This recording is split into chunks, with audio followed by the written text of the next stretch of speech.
بسم اللہ الرحمن الرحیم۔ تفسیر عثمانی سورہ عنکبوت پارٹ نمبر 1۔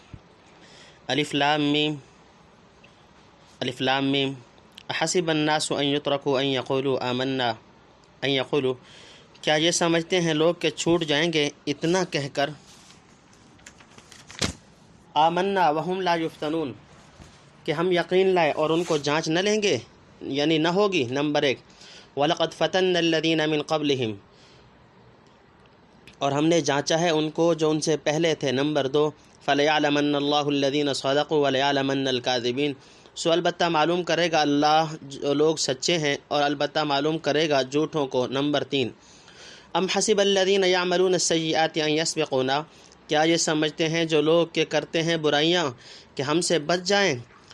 ساء ما یحکمون، بری بات یعنی برا فیصلہ طے کرتے ہیں۔ نمبر 4، من کان یرجو لقاء اللہ فإن اجل اللہ لآت، جو کوئی توقع رکھتا ہے اللہ کی ملاقات کی سو اللہ کا وعدہ آ رہا ہے۔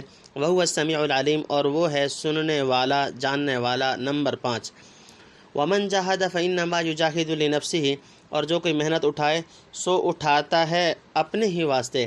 ان اللہ لغنی عن العالمین، اللہ کو پرواہ نہیں ہے جہان والوں کی۔ نمبر 6، والذین آمنوا وعملوا الصالحات لنکفرن عنہم سیئاتہم ولنجزینہم احسن الذی کانوا یعملون، اور جو لوگ یقین لائے اور کیے بھلے کام ہم اتار دیں گے ان پر سے برائیاں ان کی اور بدلہ دیں گے ان کو بہتر سے بہتر کاموں کا۔ نمبر 7، ووصینا الانسان بوالدہ، اور ہم نے تاکید کر دی انسان کو اپنے ماں باپ سے۔ تفسیر۔ نمبر 1، ہر مومن کا امتحان کیا جاتا ہے، یعنی زبان سے ایمان کا دعویٰ کرنا کچھ سہل نہیں۔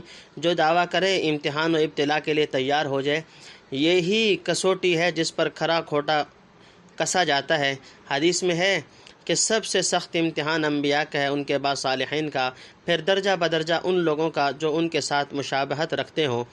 نیز امتحان آدمی کا اس کی دینی حیثیت کے موافق ہوتا ہے۔ جس قدر کوئی شخص دین میں مضبوط اور سخت ہوگا اسی قدر امتحان میں سختی کی جائے گی۔ نمبر 2، پچھلے لوگوں کے امتحان و آزمائش، یعنی پہلے نبیوں کے متبعین بڑے بڑے سخت امتحانوں میں ڈالے جا چکے ہیں۔ بخاری میں ہے کہ صحابہ رضی اللہ تعالی عنہم نے ایک مرتبہ آپ کی خدمت میں فریاد کی کہ حضرت ہمارے لیے اللہ تعالی سے مدد طلب کیجیے اور دعا فرمائیے۔ یہ وہ زمانہ تھا کہ مشرکین مکہ نے مسلمانوں پر سختی اور ظلم و ستم کی انتہا کر رکھی تھی۔ آپ صلی اللہ تعالی علیہ وسلم نے فرمایا، تم سے پہلے ایک زندہ آدمی کو زمین کھود کر کھڑا یعنی گاڑ دیا جاتا تھا، پھر اس کے سر پر آرا چلا کر بیچ سے 2 ٹکڑے کر دیتے تھے۔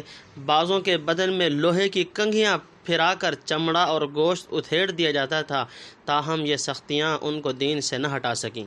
نمبر 3، دعویٰ ایمان میں سچ اور جھوٹ کی تمیز، یعنی اللہ تعالیٰ اعلانیہ ظاہر کر دے گا اور دیکھ لے گا کہ دعویٰ ایمان میں کون سچا نکلتا ہے اور کون جھوٹا، اسی کے موافق ہر ایک کو جزا دی جائے گی۔ تنبیہ، فَلَيَعْلَمَنَّ اللَّهُ إِلَى آخری سے جو حدوث علم باری کا وہم ہوتا ہے اس کا نہایت محققانہ جواب مترجم علام قدس سرہ نے دیا ہے، ملاحظہ کیا جائے۔ پارہ دوم، رکوع اول، إِلَّا لِنَعْلَمَ مَن يَتَّبِعُ الرَّسُولَ مِمَّن يَنقَلِبُ عَلَىٰ عَقِبَيْهِ کے تحت میں ہم نے یہاں ان توجیحات کی طرف اشارہ کر دیا ہے جو مفسرین نے لکھی ہیں۔ نمبر 4، برائی کرنے والے اللہ سے نہیں بچ سکتے۔ حضرت شاہ صاحب رحمۃ اللہ علیہ لکھتے ہیں کہ پہلی 2 آیتیں مسلمانوں کے متعلق تھیں جو کافروں کی ایذاؤں میں گرفتار تھے، اور یہ آیت ان کافروں سے متعلق ہے جو مسلمانوں کو ستا رہے تھے۔ موضح، یعنی مومنین کے امتحانات کو دیکھ کر یہ نہ سمجھے کہ ہم مزے سے ظلم کرتے رہیں گے اور سختیوں سے بچے رہیں گے۔ وہ ہم سے بچ کر کہاں جا سکتے ہیں جو سخت ترین سزا ان کو ملنے والی ہے۔ ان کے سامنے مسلمانوں کے امتحان کی سختی کچھ بھی حقیقت نہیں رکھتی۔ اگر اس وقت کی عارضی مہلت سے انہوں نے یہ رائے قائم کر لی کہ ہم ہمیشہ مامون رہیں گے اور سزا دہی کے وقت خدا کے ہاتھ نہ آئیں گے تو حقیقت میں بہت ہی بری بات طے کی۔ ایسا احمقانہ فیصلہ آنے والی مصیبت کو روک نہیں سکتا۔ نمبر 5، مومنوں کا وعدہ بہت قریب ہے، یعنی جو شخص اس توقع پر سختیاں اٹھا رہا ہے کہ ایک دن مجھے اللہ کے سامنے حاضر ہونا ہے، جہاں بات بات پر پکڑ ہوگی، ناکامیاب ہوا تو یہاں کی سختیوں سے کہیں بڑھ کر سختیاں جھیلنی پڑیں گی، اور کامیاب رہا تو ساری کلفتیں دھل جائیں گی۔ اللہ کی خوشنودی اور اس کا دیدار نصیب ہوگا۔ ایسا شخص یاد رکھے کہ اللہ کا وعدہ آ رہا ہے، کوئی طاقت اسے پھیر نہیں سکتی، اس کی اعلیٰ توقعات پوری ہو کر رہیں گی اور اس کی آنکھیں ضرور ٹھنڈی کی جائیں گی۔ اللہ سب کی باتیں سنتا اور جانتا ہے، کسی کی محنت رائے گا نہ کرے گا۔ نمبر 6، انسان کی طاعت و عبادت اسی کے لیے ہے۔ ان اللہ تعالیٰ کو کسی کی طاعت سے کیا نفع اور معصیت سے کیا نقصان، وہ تو کلی طور پر بے نیاز ہے۔ ہاں، بندہ اپنے پروردگار کی طاعت میں جس قدر محنت اٹھائے گا اس کا پھل دنیا و آخرت میں اسی کو ملے گا۔ بس مجاہدے کرنے والے یہ خیال کبھی نہ آنے دیں کہ ہم خدا کے راستے میں اتنی محنت کر کے کچھ اس پر احسان کر رہے ہیں۔ الیاذ باللہ، اس کا احسان ہے کہ خود تمہارے فائدے کے لیے طاعت اور ریاضت کی توفیق بخشے۔ من نہ کردہ خلق تا سودے کنم، بلکہ تابر بندگانے جودے کنم۔ نمبر 7، ایمان اور عمل صالح کی برکات، یعنی جہان سے بے پرواہ اور بے نیاز ہونے کے باوجود اپنی رحمت و شفقت سے تمہاری محنت کو ٹھکانے لگاتا ہے۔ اور حضرت شاہ صاحب رحمۃ اللہ علیہ لکھتے ہیں، یعنی ایمان کی برکت سے نیکیاں ملیں گی اور برائیاں معاف ہوں گی۔ موضح القرآن۔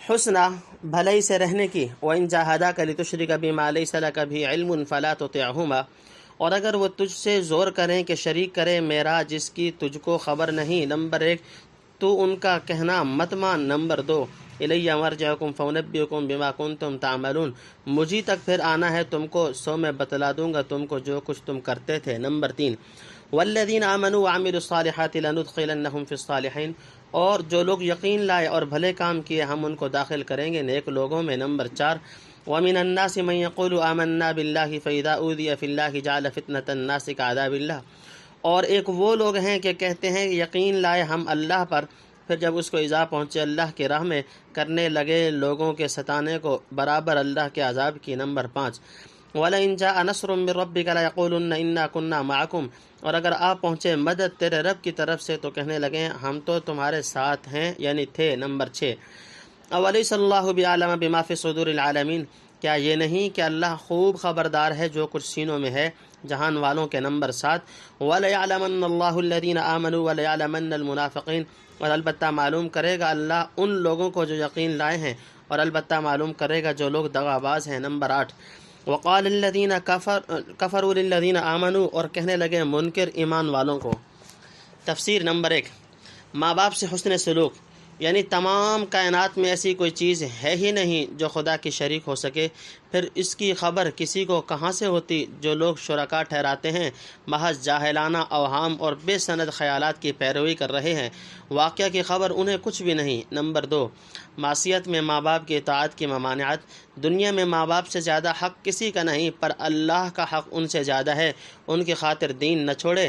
موضح، حدیث میں ہے کہ حضرت سعد بن ابی وقاص رضی اللہ تعالیٰ عنہ کی والدہ نے جو مشرکہ تھی بیٹے کے اسلام کی خبر سن کر عہد کیا کہ دانہ پانے کچھ نہ چکھوں گی، نہ چھت کے نیچے آرام کروں گی تا وقتے کے ساتھ، یعنی معاذ اللہ اسلام سے نہ پھر جائے۔ چنانچہ کھانا پینا ترک کر دیا اور بالکل نڈھال ہو گئیں۔ لوگ زبردستی منہ چیر کر کھانا پانی دیتے تھے۔ اس پر یہ آیات نازل ہوئیں، وہ یہ بتلا دیا کہ والدین کا اس طرح خلاف حق پر مجبور کرنا بھی یہ ایک ابتلاء و امتحان ہے، چاہیے کہ مومن کے پائے ثبات کو لغزش نہ ہو۔ نمبر 3، یعنی سب کو عدالت میں حاضر ہونا ہے، اس وقت بتلا دیا جائے گا کہ اولاد اور والدین میں سے کس کی زیادتی تھی اور کون حق پر تھا۔ نمبر 4، نیک اولاد کا انعام، یعنی جو اس قسم کی زبردست رکاوٹوں کے باوجود بھی ایمان اور نیکی کی راہ پر قائم رہے، حق تعالیٰ ان کا حشر اپنے خاص نیک بندوں میں کرے گا۔ ابن کثیر رحمہ اللہ لکھتے ہیں، یعنی اولاد نے اگر ناحق بات میں والدین کا کہا نہ مانا اور والدین ناحق پر قائم رہے تو اولاد کا حشر صالحین کے زمرے میں ہوگا، ان والدین کے زمرے میں نہ ہوگا۔ گو طبعی و نسبی تعلقات کی بنا پر وہ اس سے سب سے زیادہ قریب تھے۔ معلوم ہوا کہ المرء مع من احب میں حب دینی مراد نہیں، حب دینی مراد ہے، حب طبع مراد نہیں۔ نمبر 5، ضعیف الایمان لوگوں کی حالت، یہ ان لوگوں کا ذکر ہے جو زبان سے اپنے کو مومن کہتے تھے مگر دلوں میں ایمان راسخ نہیں تھا۔ ان کو جہاں اللہ کے راستے میں کوئی تکلیف پہنچی یا دین کی وجہ سے لوگوں نے ستایا تو اس آزمائش کو خدائی عذاب سمجھنے لگے۔ جس طرح آدمی عذاب الہی سے گھبرا کر جان بچانا چاہتا ہے، اور اپنے پہلے دعووں سے دستبردار ہونے لگتا ہے اور ناچار اعتراف کرتا ہے کہ میں غلطی پر تھا۔ یہی حال ان ضعفاء القلوب کا ہے۔ جہاں دین کے معاملے میں کوئی سختی پہنچی، بس گھبرا کر دعوی ایمان سے دستبردار ہونا شروع کر دیا اور زبان سے یا عمل سے گویا اقرار کرنے لگے کہ ہم اس دعوے میں غلطی پر تھے یا ایسا دعویٰ کیا ہی نہ تھا۔ نمبر 6، یعنی اگر مسلمانوں کی کوئی کامیابی اور عروج دیکھیں تو باتیں بنانے لگیں ہم تو تمہارے ساتھ تھے اور اب بھی تمہارے اسلامی بھائی ہیں۔ خصوصاً اگر مسلمانوں کو فتح ہو اور فرض کیجئے یہ لوگ کفار کا ساتھ دیتے ہوئے ان کے ہاتھ میں قیدی بن جائیں، پھر تو نفاق و تملق کی کوئی حد نہ رہے۔ نمبر 7، اللہ دلوں کے حال جانتا ہے، یعنی جیسے کچھ یہ لوگ مسلمانوں کے ساتھ ہیں، اللہ کو سب معلوم ہے۔ کیا زبانی دعوے کر کے اللہ سے اپنے دلوں کا حال چھپا سکتے ہیں؟ نمبر 8، اعمال سے مومن و منافق کی پہچان، یعنی معلوم تو اسے پہلے ہی سے سب کچھ تھا، لیکن اب تمہارے اعمال و افعال کو دیکھ لے گا کہ کون اپنے کو سچا مومن ثابت کرتا ہے اور کون جھوٹا دغا باز منافق ہے۔ تنبیہ، اس قسم کے مواضع میں لیعلمن اللہ کے معنی لیجرین اللہ کے لینا ابن عباس سے منقول ہے، کما فی تفسیر ابن کثیر۔ اتبعوا سبیلنا ولنحمل خطایاکم، تم چلو ہماری راہ اور ہم اٹھا لیں گے تمہارے گناہ۔ نمبر 1، وما هم بحاملین من خطایاہم من شیء، اور وہ کچھ نہ اٹھائیں گے ان کے گناہ، بے شک وہ جھوٹے ہیں۔ ولیحملن اثقالہم واثقالا مع اثقالہم، اور البتہ اٹھائیں گے اپنے بوجھ اور کتنے بوجھ ساتھ اپنے بوجھ کے۔ نمبر 2، وَلَيُسْأَلُنَّ يَوْمَ الْقِيَامَةِ عَمَّا كَانُوا يَفْتَرُونَ، اور البتہ ان سے پوچھ ہوگی قیامت کے دن جو باتیں کہ جھوٹ بناتے تھے۔ نمبر 3، وَلَقَدْ أَرْسَلْنَا نُوحًا إِلَىٰ قَوْمِهِ فَلَبِثَ فِيهِمْ أَلْفَ سَنَةٍ إِلَّا 50 عَامًا، اور ہم نے بھیجا نوح کو اس کی قوم کے پاس، پھر رہا ان میں 1000 برس، 50 برس کم۔ نمبر 4، فَأَخَذَهُمُ الطُّوفَانُ وَهُمْ ظَالِمُونَ، پھر پکڑا ان کو طوفان نے اور وہ گنہگار تھے۔ نمبر 5، فَأَنجَيْنَاهُ وَأَصْحَابَ السَّفِينَةِ وَجَعَلْنَاهَا آيَةً لِّلْعَالَمِينَ، پھر بچا دیا ہم نے اس کو اور جہاز والوں کو۔ نمبر 6، اور رکھا ہم نے جہاز کو نشانی جہان والوں کے واسطے۔ نمبر 7، وَإِبْرَاهِيمَ إِذْ قَالَ لِقَوْمِهِ اعْبُدُوا اللَّهَ وَاتَّقُوهُ، اور ابراہیم کو جب کہا اس نے اپنی قوم کو بندگی کرو اللہ کی اور ڈرتے رہو اس سے۔ ذَلِكُمْ خَيْرٌ لَكُمْ إِن كُنتُمْ تَعْلَمُونَ، یہ بہتر ہے تمہارے حق میں اگر تم سمجھ رکھتے ہو۔ إِنَّمَا تَعْبُدُونَ مِن دُونِ اللَّهِ، تم تو پوجتے ہو اللہ کے سوا۔ تفسیر نمبر 1، یعنی مسلمان کو چاہیے کہ ایمان پر مضبوط رہے، نہ کوئی تکلیف و ایذا اس کو طریق استقامت سے ہٹا سکے اور نہ کفار کی احمقانہ استعمالت سے متاثر ہو۔ مثلاً کفار مسلمانوں سے کہتے ہیں کہ تم اسلام چھوڑ کر پھر اپنی برادری میں آ ملو اور ہماری راہ پر چلو، تمام تکلیفوں اور ایذاؤں سے بچ جاؤ گے، مفت میں کیوں مصیبتیں جھیل رہے ہو؟ اور اگر ایسا کرنے میں گناہ سمجھتے ہو اور مواخذہ کرنے کا اندیشہ رکھتے ہو تو خدا تعالیٰ کے ہاں بھی ہمارا نام لے دینا کہ انہوں نے ہم کو یہ مشورہ دیا تھا۔ اگر ایسی صورت پیش آئی تو ساری ذمہ داری ہم اٹھا لیں گے اور تمہارے گناہ کا بوجھ اپنے سر رکھ لیں گے۔ کما قال الشاعر، تو مشق ناز کر خون دو عالم میری گردن پر۔ نمبر 2، مسلمانوں کے اعمال کی جھوٹی ذمہ داری، یعنی جھوٹے ہیں، تمہارا بوجھ رتی برابر بھی ہلکا نہیں کر سکتے، ہاں اپنا بوجھ بھاری کر رہے ہیں۔ ایک تو ان کے ذاتی گناہوں کا بار تھا، اب دوسرے کے اغوا و اذلال کے بارے میں اس میں مزید اضافہ کر دیا۔ حضرت شاہ صاحب رحمۃ اللہ علیہ لکھتے ہیں کہ کوئی چاہے کہ رفاقت کر کے کسی کے گناہ اپنے اوپر لے لے، یہ نہیں ہوگا، مگر جس کو گمراہ کیا اور اس کے بہکانے سے اس نے گناہ کیا، وہ گناہ اس پر بھی موضح، جیسا کہ حدیث میں آیا، دنیا میں جو کوئی کسی کو ناحق قتل کرے اس کے گناہ کا حصہ آدم کے پہلے بیٹے قابیل کو پہنچتا ہے جس نے اول یہ بری راہ نکالی۔ نمبر 3، یعنی جو جھوٹی باتیں بناتے ہیں کہ ہم تمہارا بوجھ اٹھا لیں گے، یہ خود مستقل گناہ ہے جس پر ماخوذ ہوں گے۔ آگے چند قصص کے ضمن میں متنبہ کیا گیا ہے کہ سچوں کے مقابلہ میں ہمیشہ سے جھوٹے اغوا اور شرارت کرتے رہے ہیں اور سچوں کو مدتوں تک امتحان و ابتلا کے دور میں سے گزرنا پڑا ہے، مگر آخری نتیجہ انہی کے حق میں بہتر ہوا۔ منکر اور شریر لوگ خائب و خاسر رہے، سچے کامیاب و سربلند ہوئے۔ اشقیاء کے تمام مقاصد تار عنکبوت سے زیادہ ثابت نہ ہوئے۔ نمبر 4، حضرت نوح علیہ السلام کی عمر 950 سال۔ ابن عباس سے منقول ہے کہ حضرت نوح علیہ السلام 40 سال کی عمر میں مبعوث ہوئے، 950 برس دعوت و تبلیغ اور صحیح و اصلاح میں مصروف رہے، پھر طوفان آیا، طوفان کے بعد بھی 60 سال زندہ رہے، اس طرح کل عمر 1050 سال ہوئی۔ نمبر 5، یعنی جب گناہوں اور شرارتوں سے باز نہ آئے تو طوفان نے سب کو گھیر لیا، بجز چند نفوس کے سب ہلاک ہو گئے۔ نمبر 6، یعنی جو آدمی یا جانور جہاز پر سوار تھے ان کو نوح علیہ السلام کی معیت میں ہم نے محفوظ رکھا۔ سورہ ہود میں یہ قصہ مفصل گزر چکا۔ نمبر 7، کشتی نوح نشان عبرت ہے۔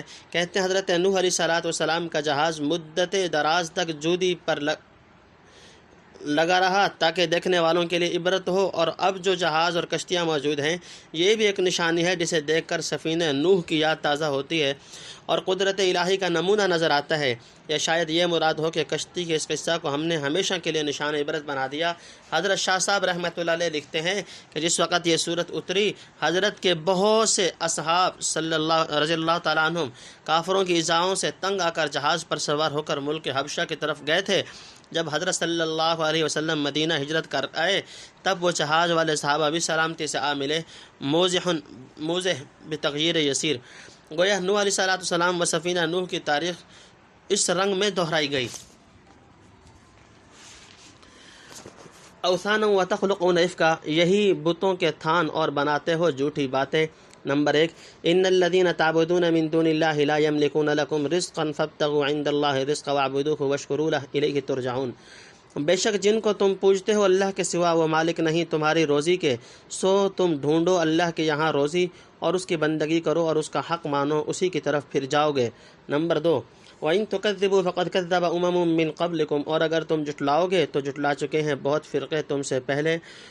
وَمَا عَلَى الرَّسُولِ إِلَّا الْبَلَاغُ الْمُبِينُ، اور رسول کا ذمہ تو بس یہی ہے پیغام پہنچا دینا کھول کر۔ نمبر 3، اولم یروا کیف یبدئ اللہ الخلق ثم یعیدہ، کیا دیکھتے نہیں کیوں کر شروع کرتا ہے اللہ پیدائش کو پھر اس کو دہرائے گا۔ نمبر 4، ان ذلک علی اللہ یسیر، یہ اللہ پر آسان ہے۔ نمبر 5، قل سیروا فی الارض فانظروا کیف بدأ الخلق ثم اللہ ینشئ النشأة الآخرہ، تو کہہ ملک میں پھرو پھر دیکھو کیوں کر شروع کیا ہے پیدائش کو، پھر اللہ اٹھائے گا پچھلا اٹھان۔ نمبر 6، ان اللہ علی کل شیء قدیر، بے شک اللہ ہر چیز کر سکتا ہے۔ یعذب من یشاء، دکھ یعنی عذاب دے گا جس کو چاہے۔ تفسیر۔ نمبر 1، جھوٹے اوہام کی پیروی، یعنی جھوٹے عقیدے تراشتے ہو اور جھوٹے خیالات و اوہام کی پیروی کرتے ہو، چنانچہ اپنے ہاتھوں سے یہ بت بنا کر کھڑے کر لیے ہیں جنہیں جھوٹ موٹ خدا کہنے لگے۔ نمبر 2، روزی اللہ کے پاس ہے۔ حضرت شاہ صاحب رحمۃ اللہ علیہ لکھتے ہیں کہ اکثر خلق روزی کے پیچھے ایمان دیتی ہے، سو جان رکھو کہ اللہ کے سوا روزی کوئی نہیں دیتا، وہی دیتا ہے اپنی خوشی کے موافق، لہٰذا اس کے شکر گزار بنو اور اسی کی بندگی کرو، وہیں تم کو لوٹ کر جانا ہے، آخر اس وقت کیا منہ دکھاؤ گے۔ نمبر 3، رسول کے ذمے صرف پیغام دینا ہے، یعنی جھٹلانے سے میرا کچھ نہیں بگڑتا، میں صاف صاف تبلیغ و نصیحت کر کے اپنا فرض ادا کر چکا، بھلا برا سمجھا چکا، نہ مانو گے نقصان اٹھاؤ گے جیسے عاد و سمود وغیرہ تم سے پہلے اٹھا چکے ہیں۔ نمبر 4، اپنی ذات میں غور کرو، یعنی خود اپنی ذات میں غور کرو، پہلے تم کچھ نہ تھے، اللہ نے تم کو پیدا کیا، اسی طرح مرنے کے بعد دوبارہ پیدا کر دے گا۔ حضرت شاہ صاحب رحمۃ اللہ علیہ لکھتے ہیں، شروع تو دیکھتے ہو، دہرانا اسی سے سمجھ لو۔ نمبر 5، یعنی اللہ کے نزدیک تو کوئی چیز بھی مشکل نہیں، البتہ تمہارے سمجھنے کی بات ہے، جس نے بدون نمونہ کے اول ایک چیز کو بنایا، نمونہ قائم ہونے کے بعد بنانا تو اور زیادہ آسان ہونا چاہیے۔ نمبر 6، زمین میں چل پھر کر دیکھو، یعنی اپنی ذات کو چھوڑ کر دوسری چیزوں کی پیدائش میں بھی غور کرو اور چل پھر کر دیکھو کہ کیسی کیسی مخلوق خدا نے پیدا کی ہے، اس زندگی پر دوسری زندگی کو قیاس کر لو، اس کی قدرت اب کچھ محدود تو نہیں ہوگی۔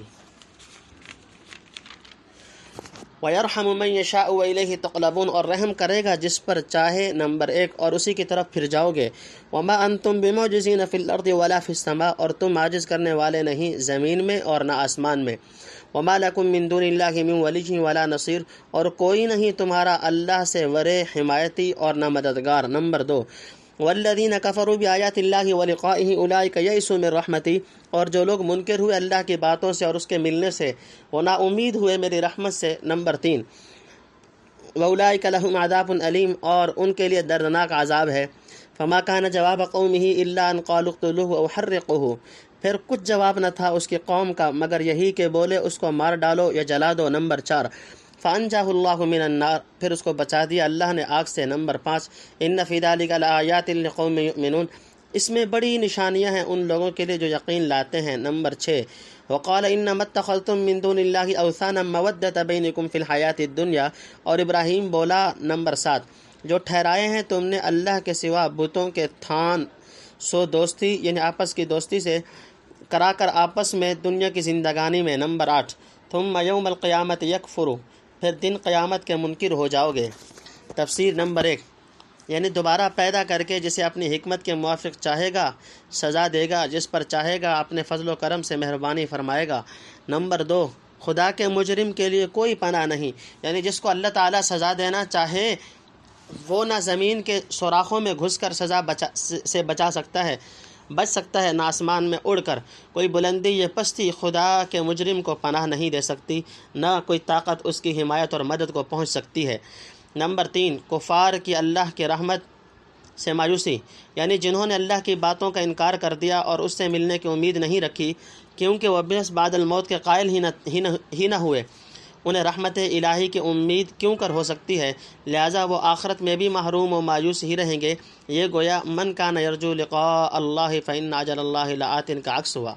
نمبر 4 حضرت ابراہیم علیہ السلام کے زندہ جلانے کا فیصلہ، یعنی ابراہیم علیہ السلام کے تمام معقول باتیں اور دلائل و براہین سن کر جب ان کے ہم قوم جواب سے عاجز ہوئے تو قوت کے استعمال پر اتر آئے اور آپس میں مشورہ کیا کہ یا تو قتل کر کے ایک دم ان کا قصہ ہی تمام کر دو، اور یا آگ میں جلاؤ، شاید تکلیف محسوس کر کے اپنی باتوں سے باز آ جائے تو نکال لیں گے، ورنہ راکھ کا ڈھیر ہو کر رہ جائے گا۔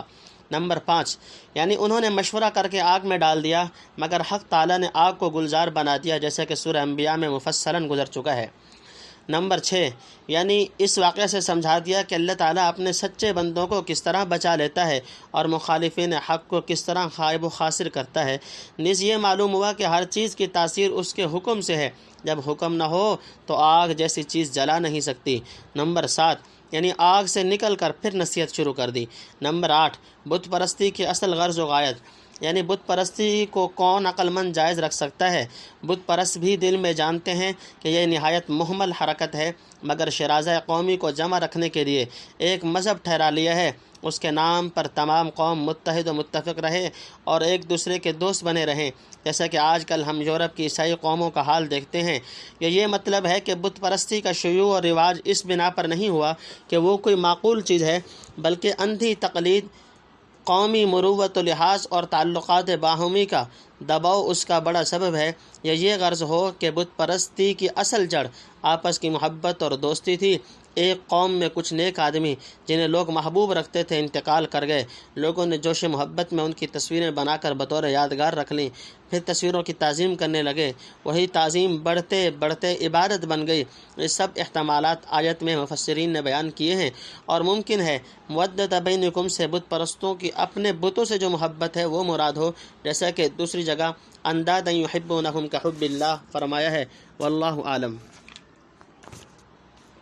بعضکم ببعض ویلعن بعضکم بعضا، ایک سے ایک اور لعنت کرو گے ایک کو ایک۔ نمبر 1 ومأواکم النار وما لکم من ناصرین، اور ٹھکانہ تمہارا آگ ہے اور کوئی نہیں تمہارا مددگار۔ نمبر 2 فآمن لہ لوط، پھر مان لیا اس کو لوط نے۔ وقال انی مہاجر الی ربی، اور وہ ابراہیم بولا میں تو وطن چھوڑتا ہوں اپنے رب کی طرف۔ انہ هو العزیز الحکیم، بے شک وہی ہے زبردست حکمت والا۔ نمبر 3 ووہبنا لہ اسحاق و یعقوب، اور ہم نے اس کو اسحاق اور یعقوب۔ نمبر 4 وجعلنا فی ذریتہ النبوۃ والکتاب، اور رکھ دی اس کی اولاد میں پیغمبری اور کتاب۔ نمبر 5 وآتیناہ اجرہ فی الدنیا، اور دیا ہم نے اس کو اس کا ثواب دنیا میں۔ وانہ فی الآخرۃ لمن الصالحین، اور وہ آخرت میں البتہ نیکوں سے ہے۔ نمبر 6 ولوطا اذ قال لقومہ انکم لتأتون الفاحشہ، اور بھیجا لوط کو جب کہا اپنی قوم کو تم آتے ہو بے حیائی کے کام پر، ما سبقکم بہا من احد من العالمین، تم سے پہلے نہیں کیا وہ کسی نے جہان میں۔ نمبر 7 اینکم لتأتون الرجال وتقطعون السبیل، کیا تم دوڑتے ہو مردوں پر اور راہ مارتے ہو۔ نمبر 8 وتأتونا اور کرتے ہو۔ تفسیر نمبر 1، آخرت میں مشرکین اور شرکاء کی ایک دوسرے پر لعنت، یعنی یہ سب دوستیاں اور محبتیں چند روزہ ہیں، قیامت کے دن ایک دوسرے کے دشمن بنو گے اور بعض کو لعنت کرو گے۔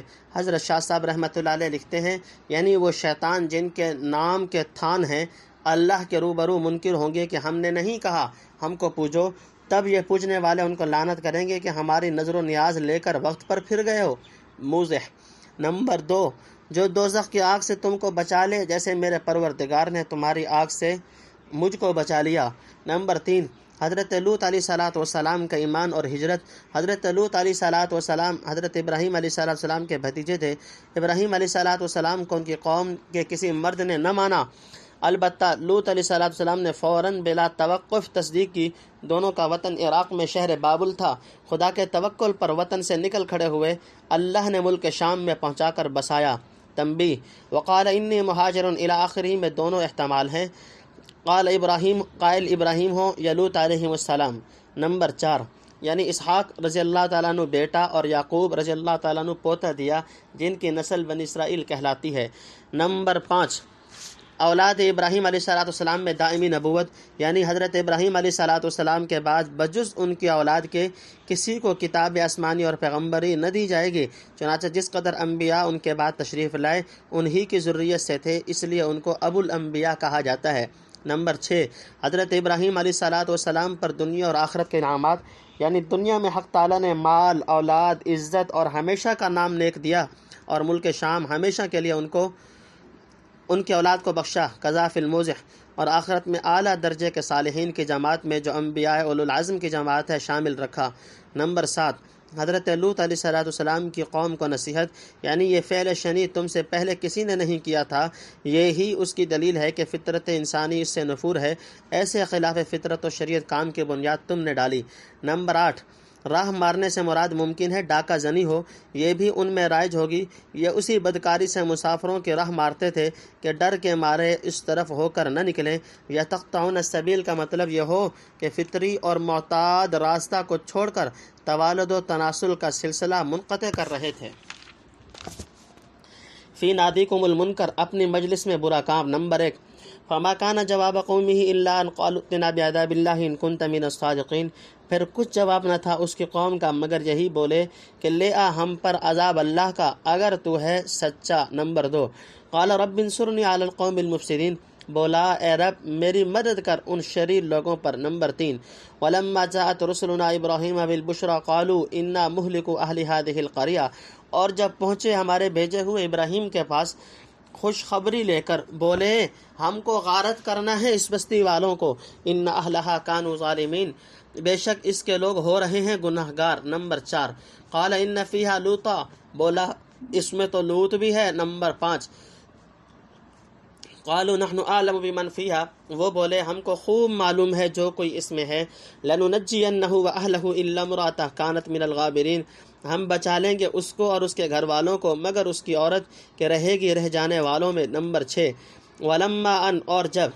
تفسیر نمبر 1، قوم کی اعلانیہ بے حیائی، یعنی شاید یہی بدکاری اعلانیہ لوگوں کے سامنے کرتے ہوں گے، اس بات کی شرم بھی نہ رہی تھی، یا کچھ اور ٹھٹھے اور چھیڑ اور بے شرمی کی باتیں کرتے ہوں گے۔ نمبر 2، حضرت لوط علیہ السلام سے قوم کا استہزاء، یعنی اگر تم سچے نبی ہو اور واقعی سچ کہتے ہو کہ ہمارے یہ کام خراب اور مستوجب عذاب ہیں تو دیر کیا ہے، وہ عذاب لے آئیے۔ دوسری جگہ فرمایا وما کان جواب قومہ الا ان قالوا اخرجوہم من قریتکم انہم اناس یتطہرون، سورہ اعراف رکوع نمبر 10، یعنی ان کی قوم کا جواب یہی تھا کہ لوط کے گھرانے کو اپنی بستی سے نکال باہر کرو، یہ بڑے پاک بننا چاہتے ہیں۔ شاید قوم میں سے بعض نے وہ جواب دیا ہوگا کہ ایک وقت میں ایک بات دوسرے میں دوسری کہی ہوگی، مثلا اول عذاب کی دھمکیوں کا مذاق اڑایا، پھر آخری فیصلہ یہ کیا ہوگا کہ انہیں بستی سے نکال دیا جائے۔ بہرحال ثابت ہو گیا کہ وہ قوم نہ صرف اس فعل شنیع کی مرتکب اور بانی تھی بلکہ اس کے جاری رکھنے پر اس قدر اصرار تھا کہ نصیحت کرنے والے پیغمبر کو اپنی بستی سے نکالنے پر تیار ہو گئے۔ ان کی فطرت اور طباع اس قدر مسخ ہو چکی تھی کہ خوف خدا کا کوئی شائبہ دلوں میں باقی نہ رہا تھا۔ عذاب کی دھمکیوں کا مذاق اڑاتے تھے، پیغمبر کے مقابلہ پر آمادہ تھے۔ جرم کی یہی نوعیت ان کے ہلاک کرنے کے لیے کافی تھی، اور اگر اس کے ساتھ توحید کے بھی قائل نہ تھے تو کڑوا کریلا نیم چڑھا سمجھیے۔ معلوم ہوتا ہے کہ توحید کی دعوت حضرت ابراہیم علیہ السلام کی طرف سے مشتہر ہو کر پہنچ چکی ہوگی، اس لیے لوط علیہ السلام خاص اسی فعل شنیع سے روکنے پر مامور ہوئے، اور ممکن ہے کہ انہوں نے توحید وغیرہ کی دعوت بھی دی ہو مگر اس کو یہاں نقل نہیں فرمایا، واللہ عالم۔ نمبر 3، حضرت لوط علیہ السلام کی بد دعا، یہ ان کی طرف سے مایوس ہو کر فرمایا۔ شاید سمجھ گئے ہوں گے کہ ان کی آئندہ نسلیں بھی درست ہونے والی نہیں، وہ بھی انہی کے نقش قدم پر چلیں گی، جیسے نوح علیہ السلام نے فرمایا تھا، اِنَّكَ إِن تَذَرْهُمْ يُضِلُّوا عِبَادَكَ وَلَا يَلِدُوا إِلَّا فَاجِرًا كَفَّارًا۔ سورہ نوح رکوع نمبر 2، کذا قال النشابوری فی تفسیرہ۔ نمبر 4، بشارت اور عذاب لانے والے فرشتے۔ لوط علیہ السلام کی دعا پر فرشتوں کو اس بستی کے تباہ کرنے کا حکم ہوا۔ فرشتے اول حضرت ابراہیم علیہ السلام کے پاس پہنچے، ان کو بڑھاپے میں بیٹے کی بشارت سنائی اور اطلاع دی کہ ہم اس بستی یعنی سدوم کو تباہ و برباد کرنے کے لیے جا رہے ہیں، کیونکہ وہاں کے لوگ کسی طرح اپنی حرکات شنیعہ سے باز نہیں آتے۔ ان واقعات کی تفصیل سورہ اعراف، ہود اور حجر وغیرہ میں گزر چکی ہے۔ تنبیہ: شاید ہلاکت کی خبر کے ساتھ بیٹے کی بشارت دینے کا مطلب یہ ہو کہ ایک قوم سے اگر خدا کی زمین خالی کی جانے والی ہو تو دوسری طرف حق تعالیٰ ایک عظیم الشان قوم بنی اسرائیل کی بنیاد ڈالنے والا ہے۔ نبہ علیہ العلامۃ النشابوری فی تفسیرہ۔ نمبر 5، حضرت ابراہیم علیہ السلام کا حضرت لوط علیہ السلام کے بارے میں اندیشہ، یعنی کیا لوط علیہ السلام کی موجودگی میں بستی کو تباہ کیا جائے گا یا انہیں وہاں سے علیحدہ کر کے تعذیب کی کارروائی عمل میں لائی جائے گی؟ غالباً حضرت ابراہیم علیہ السلام کو ازراہ شفقت خیال آیا کہ لوط علیہ السلام کی آنکھوں کے سامنے یہ آفت نازل ہوئی تو عجب نہیں کہ عذاب کا ہولناک منظر دیکھنے سے وحشت اور گھبراہٹ ہو۔ فرشتوں نے اپنے کلام میں کوئی استثناء کیا نہ تھا، اس سے ان کے ذہن میں یہی شک آئی ہوگی کہ لوط علیہ السلام کی موجودگی میں کارروائی کریں گے، واللہ عالم۔ نمبر 6، فرشتوں کا جواب، یعنی فرشتوں نے اطمینان دلایا کہ ہم سب کو جانتے ہیں جو وہاں رہتے ہیں اور جو ان میں خدا کے مجرم ہیں۔ تنہا لوط علیہ السلام نہیں بلکہ اس کے گھر والوں کو بھی کوئی گزند نہ پہنچے گا، سب کو عذاب کے موقع سے علیحدہ کر لیں گے، صرف اس کی ایک عورت وہاں رہ جائے گی کیونکہ اس پر بھی عذاب آنا ہے۔ جاءت رسلنا لوطا سیء بہم وضاق بہم ذرعا۔ پہنچے ہمارے بھیجے ہوئے لوط کے پاس، ناخوش ہوا ان کو دیکھ کر اور تنگ ہوا دل۔ نمبر 1، وقالوا لا تخف ولا تحزن، اور وہ بولے مت ڈر اور غم نہ کھا، انا منجوک واہلک الا امرأتک کانت من الغابرین، ہم بچائیں گے تجھ کو اور تیرے گھر کو مگر عورت تیری رہ جانے والے میں۔ انا منزلون علی اہل هذه القرية رجزا من السماء بما كانوا يفسقون، ہم کو اتارنی ہے اس بستی والوں پر ایک آفت آسمان سے اس بات پر کہ وہ نافرمان ہو رہے تھے۔ نمبر 2، وَلَقَدْ تَرَكْنَا مِنْهَا آيَةً بَيِّنَةً لِقَوْمٍ يَعْقِلُونَ، اور یعنی باقی رکھا ہم نے اس کا نشان نظر آتا ہوا سمجھدار لوگوں کے واسطے۔ نمبر 3، وَإِلَى مَدْيَنَ أَخَاهُمْ شُعَيْبًا فَقَالَ يَا قَوْمِ اعْبُدُوا اللَّهَ وَارْجُوا الْيَوْمَ الْآخِرَ، اور بھیجا مدین والوں کے پاس ان کے بھائی شعیب کو، پھر بولا اے قوم بندگی کرو اللہ کی اور توقع رکھو پچھلے دن کی۔ نمبر 4، وَلَا تَعْثَوْا فِي الْأَرْضِ مُفْسِدِينَ، اور مت پھرو زمین میں خرابی مچاتے ہوئے۔ نمبر 5، فَكَذَّبُوهُ فَأَخَذَتْهُمُ الرَّجْفَةُ فَأَصْبَحُوا فِي دَارِهِمْ جَاثِمِينَ، پھر اس کو جھٹلایا تو پکڑ لیا ان کو زلزلے یعنی بوچھال نے، پھر صبح کو رہ گئے اپنے گھروں میں اوندھے پڑے۔ وَعَادًا وَثَمُودَ، اور ہلاک کیا عاد کو اور سمود کو۔ تفسیر۔ نمبر 1، حضرت لوط علیہ السلام کے مہمان فرشتے نہایت حسین و جمیل امردوں کی شکل میں وہاں پہنچے۔ حضرت لوط علیہ السلام نے اول پہچانا نہیں، بہت تنگ دل اور ناخوش ہوئے کہ اب ان مہمانوں کی عزت قوم کے ہاتھ سے کس طرح بچاؤں گا، اگر اپنے یہاں نہ ٹھہراؤں تو اخلاق و مروت اور مہمان نوازی کے خلاف ہے، ٹھہراتا ہوں تو اس بدکار قوم سے آبرو کس طرح محفوظ رہے گی۔ نمبر 2، یعنی اپنی قوم کی شرارت سے ڈریے مت، یہ کچھ نہیں کر سکتی اور ہمارے بچاؤ کے لیے غمگین نہ ہو، ہم آدمی نہیں فرشتے ہیں جو تجھ کو اور تیرے ہم مشرب گھر والوں کو بچا کر اس قوم کو غارت کرنے کے لیے آئے ہیں۔ یہ قصہ پہلے کئی جگہ گزر چکا۔ نمبر 3، قوم لوط علیہ السلام کی تباہی کے نشانات، یعنی ان کی الٹی ہوئی بستیوں کے نشان مکہ والوں کو ملک شام کے سفر میں دکھائی دیتے تھے۔ نمبر 4، یعنی آخرت کی طرف سے غافل نہ بنو، اکیلے خدائے واحد کی پرستش کرو۔ نمبر 5، حضرت شعیب علیہ السلام کی قوم کو نصیحت، خرابی مچانے سے شاید مراد ہے لین دین میں دغا بازی کرنا، سود بٹا لگانا جیسا کہ ان کی عادت تھی، اور ممکن ہے رہزنی بھی کرتے ہوں۔ وقیل غیر ذالک، وقد تبین لکم من مساکنہم، اور تم پر حال کھل چکا ہے ان کے گھر والوں سے۔ نمبر 1، وزین لہم الشیطان اعمالہم فصدہم عن السبیل وکانوا مستبصرین، اور فریفتہ کیا ان کو شیطان نے ان کے کاموں پر، پھر روک دیا ان کو راہ سے اور تھے ہوشیار۔ نمبر 2، وقارون وفرعون وحامان، اور ہلاک کیا قارون اور فرعون اور حامان کو۔ وَلَقَدْ جَاءَهُم مُوسَىٰ بِالْبَيِّنَاتِ فَاسْتَكْبَرُوا فِي الْأَرْضِ وَمَا كَانُوا سَابِقِينَ، اور ان کے پاس پہنچا موسیٰ کھلی نشانیاں لے کر، پھر بڑائی کرنے لگے ملک میں اور نہیں تھے ہم سے جیت جانے والے۔ نمبر 3، فَكُلًّا أَخَذْنَا بِذَنبِهِ، پھر سب کو پکڑا ہم نے اپنے اپنے گناہ پر۔ نمبر 4، فَمِنْهُم مَّنْ أَرْسَلْنَا عَلَيْهِ حَاصِبًا، پھر کوئی تھا کہ اس پر ہم نے بھیجا پتھراؤ ہوا سے۔ نمبر 5، وَمِنْهُم مَّنْ أَخَذَتْهُ الصَّيْحَةُ، اور کوئی تھا کہ اس کو پکڑا چنگھاڑ نے۔ نمبر 6، وَمِنْهُم مَّنْ خَسَفْنَا بِهِ الْأَرْضَ، اور کوئی تھا کہ اس کو دھنسا دیا ہم نے زمین میں۔ نمبر 7، وَمِنْهُم مَّنْ أَغْرَقْنَا، اور کوئی تھا کہ اس کو ڈبا دیا ہم نے۔ نمبر 8، وَمَا كَانَ اللَّهُ لِيَظْلِمَهُمْ وَلَٰكِن كَانُوا أَنفُسَهُمْ يَظْلِمُونَ، اللہ ایسا نہ تھا کہ ان پر ظلم کرے، پر تھے وہ اپنا آپ ہی۔ تفسیر نمبر 1، یعنی ان کی بستیوں کے کھنڈر تم دیکھ چکے ہو، ان سے عبرت حاصل کرو۔ نمبر 2، یعنی دنیا کے کام میں ہوشیار تھے اور اپنے نزدیک عقل مند تھے، پر شیطان کے بہکائے سے نہ بچ سکے۔ نمبر 3، ان قوموں کے غرور کا انجام، یعنی کھلی نشانیاں دیکھ کر بھی حق کے سامنے جھکے اور کبر و غرور نے ان کی گردن نیچے نہ ہونے دی۔ پھر نتیجہ کیا ہوا؟ کیا بڑے بن کر سزا سے بچ گئے یا الیاذ باللہ خدا کو تھکا دیا؟ نمبر 4، یعنی ان میں سے ہر ایک کو اس کے جرم کے موافق سزا دی گئی۔ نمبر 5، یہ قوم لوط علیہ السلام ہے اور بعض نے عاد کو بھی اس میں داخل کیا ہے۔ نمبر 6، یہ سمود تھے اور اہل مدین بھی۔ نمبر 7، یعنی قارون کو جیسا کہ سورہ قصص میں گزرا۔ نمبر 8، یہ فرعون و حامان ہوئے اور بعض نے قوم نوح کو بھی اس میں داخل کیا۔ یظلمون، برابر کرتے۔ نمبر 1، مثل الذین اتخذوا من دون اللہ اولیاء کمثل العنکبوت، مثال ان لوگوں کی جنہوں نے پکڑے اللہ کو چھوڑ کر اور حمایتی جیسے مکڑی کی مثال۔ اتخذت بیتا، بنا لیا اس نے ایک گھر۔